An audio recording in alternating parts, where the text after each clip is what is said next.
Hello my dear students, நம்ம இப்போ பார்த்துட்டு இருக்கிறது கிளாஸ் 10 பீரியாடிக் கிளாசிஃபிகேஷன். அதில் மெட்டலர்ஜி டாபிக் பார்த்துட்ருக்கோம். ஸோ போன வீடியோலேயே நான் சொன்ன உங்களுக்கு மெட்டலர்ஜி அப்படிங்கிறது என்னென்னா, ஃபஸ்ட்டு வந்து கான்சன்ட்ரேஷன், அதாவது தேவையில்லாத இம்ப்யூரிட்டிஸ் எல்லாம் ரிமூவ் பண்ணி ஓரை மட்டும் தனியாக எடுத்து வைக்கிறதுக்கு பேர் கான்சன்ட்ரேஷன். அடுத்தது ப்ரொடக்ஷன் ஆஃப் மெட்டல், ஓரை வந்து பார்த்துட்டோம்னா நான் மெட்டலாக மாற்றணும். அடுத்தது ரிஃபைனிங், அந்த மெட்டலில் 99% வந்து பார்த்துட்டோம்னா சுத்தமான மெட்டலாக மாற்றணும்.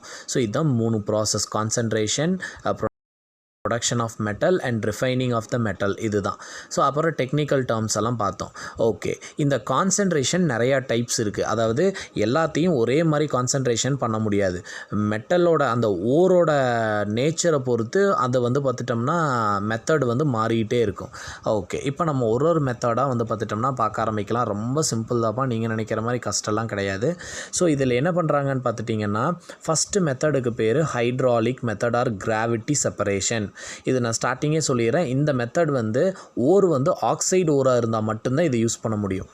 ஹைட்ராலிக் செப்பரேஷன் மெத்தட் எதுக்கு யூஸ் பண்ண முடியும்?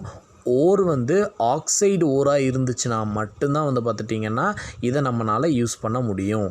ஓகே, இதில் என்ன பண்ணுவாங்கன்னா, ஒரு பெரிய ஒரு ஸ்லோப் ஒன்று எடுத்துக்கிடுவாங்க. நல்ல ஒரு பெரிய ஒரு மெட்டல் பிளேட்டு, அதை அப்படியே சாய்ச்சி வச்சுருப்பாங்க. அதில் வந்து பார்த்துட்டோம்னா குக்கியாக இருக்கும். ஸோ அதில் என்ன ஆகும்னு பார்த்துட்டிங்கன்னா, அந்த இதில் நம்ம அந்த மண்ணெல்லாம் வெட்டி எடுத்துகிட்டு வந்தோம்ல இதிலேருந்து மைன்லேருந்து, அதை எல்லாத்தையும் என்ன பண்ணுவாங்கன்னா நல்லா அரைச்சி சின்ன சின்ன பவுடராக மாற்றிடுவாங்க.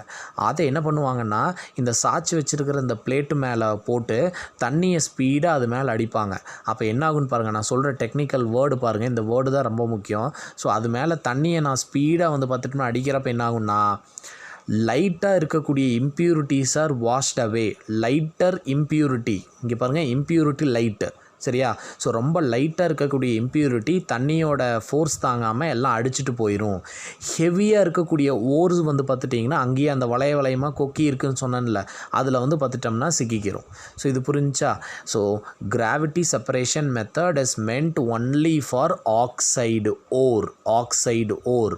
இதில் என்ன பண்ணுவாங்க அப்படின்னா, lighter impurities are washed away due to high current of water and heavier ore particles settles down. அதை எடுத்து நம்ம அடுத்த ப்ராசஸ் பண்ணிக்கலாம். இங்கே எக்ஸாம்பிள் பாருங்கள், haematite, iron ore, haematite Fe2O3 ferric oxide, இது வந்து ஹெமடைட்டு. இதை அரைச்சி பவுட்ரு பண்ணி இதை வந்து பார்த்துட்டோம்னா கிராவிட்டி செப்பரேஷனில் சுத்தம் பண்ணி வச்சு அடுத்த ப்ராசஸுக்கு கொண்டு போவாங்க. அடுத்த ப்ராசஸில் நம்ம இனி அடுத்ததில் தான் பார்க்க போகிறோம். இப்போ ஜஸ்ட்டு கான்சன்ட்ரேஷன் மட்டும்தான். இப்போ இது புரிஞ்சா எப்படி வந்து பார்த்துட்டோம்னா இந்த ஹெமடைட் ஓரை கான்சன்ட்ரேஷன் பண்ணுறாங்கங்கிறது. அடுத்து வந்து பார்த்துட்டிங்கன்னா மேக்னெட்டிக் செப்பரேஷன் மெத்தட். இந்த மெத்தட் யாருக்கு யூஸ் பண்ணுவாங்க அப்படின்னு பார்த்துட்டிங்கன்னா, மேக்னெட்டிக் ப்ராப்பர்ட்டி இருக்கக்கூடிய ஓருக்கு மட்டும்தான். சும்மா எல்லா ஓருக்கும் யூஸ் பண்ண முடியாது. போனதில் ஆக்சைடு ஓருன்னு பார்த்துட்டோம். இதில் என்னென்னா, எதெல்லாம் மேக்னெட்டிக் ப்ராப்பர்ட்டி இருக்குதோ அதுக்கு மட்டும்தான் நம்ம இதை யூஸ் பண்ண முடியும். இதுவும் வந்து பார்த்துட்டிங்கன்னா ரொம்ப சிம்பிள் தான்ப்பா. நீங்கள் மண்ணிலேருந்து அந்த மைண்ட்லேருந்து வெட்டி எடுத்துகிட்டு லாரியில் கொண்டு வந்த அந்த மண்ணை நல்லா பவுட்ரு பண்ணி என்ன பண்ணுவாங்கன்னு பார்த்துட்டிங்கன்னா, ஒரு கன்வேயர் பெல்ட் இருக்கும். ஓகே, இந்த பெல்ட் எப்படின்னு பார்த்துட்டிங்கன்னா, ஒரு நார்மல் பெல்ட்டு, அது வந்து பார்த்துட்டோம்னா 2 ரோலரில் ஃபிக்ஸ் பண்ணியிருப்பாங்க. புள்ளி, அது மோட்டரில் சுற்றிக்கிட்டே இருக்கும். இந்த புள்ளி, இந்த ரோலர் சுற்றிக்கிட்டே இருக்கும். அதில் என்னென்னு பார்த்துட்டிங்கன்னா, இந்த இடத்துல இந்த முன்னாடி இருக்குது பார்த்தீங்களா, இந்த ரோலர் வந்து பார்த்துட்டிங்கன்னா மேக்னெட்டிக் ரோலர்.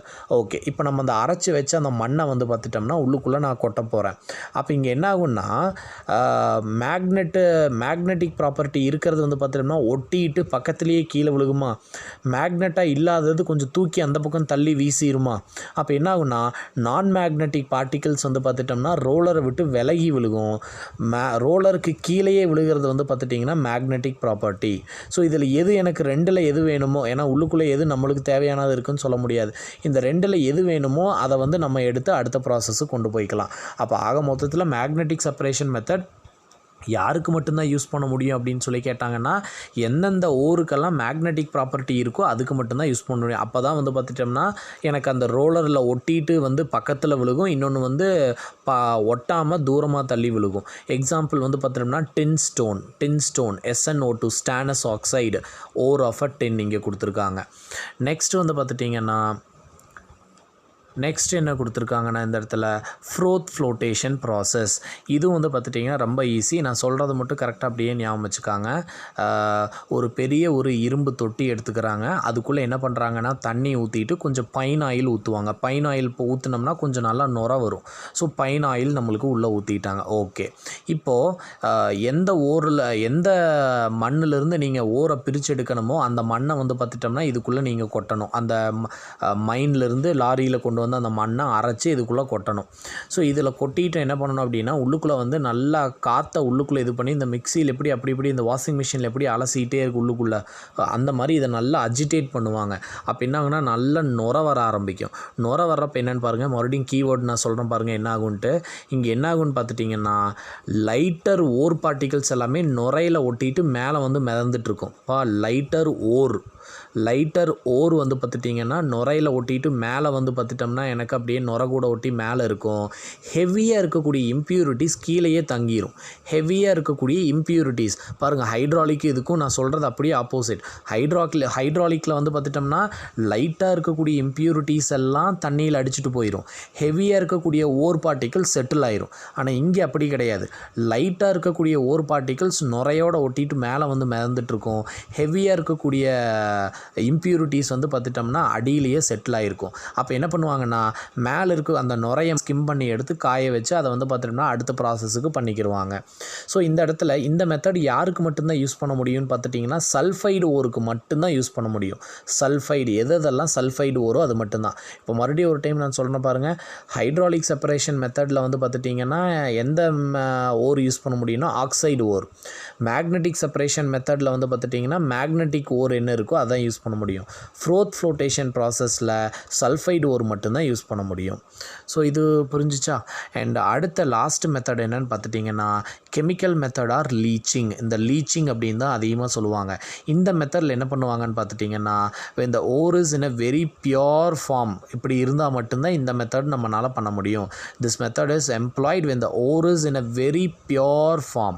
ஸோ இதுக்கு வந்து பார்த்துட்டோம்னா என்ன கொடுத்துருக்காங்கன்னு பாருங்கள், ரொம்ப simple. the ore is treated with a suitable reagent such as ore is soluble in it. So இந்த ஓர் வந்து எதில் கரையுமோ அந்த மாதிரி ஏதாச்சும் ஒரு கெமிக்கல் ரியேஜென்ட் எடுத்துக்கலாம். ஓர் கன்ஃபார்மாக அதில் கரையணும்ப்பா, அப்படி கரையணும். பட் இம்ப்யூரிட்டிஸ் வந்து கரையக்கூடாது. எது கரையணும்? ஓர் வந்து அந்த ரியேஜென்ட்டில் கரையணும், இம்ப்யூரிட்டிஸ் கரையக்கூடாது. அப்போ ஈஸியாக கண்டுபிடிச்சிடலாமா? ஸோ நீங்கள் அந்த ரியேஜென்ட்டு கூட இந்த மண் எல்லாம் கலந்தது உள்ளே போடுவீங்க. ஓர் வந்து அதில் கரைஞ்சிரும்.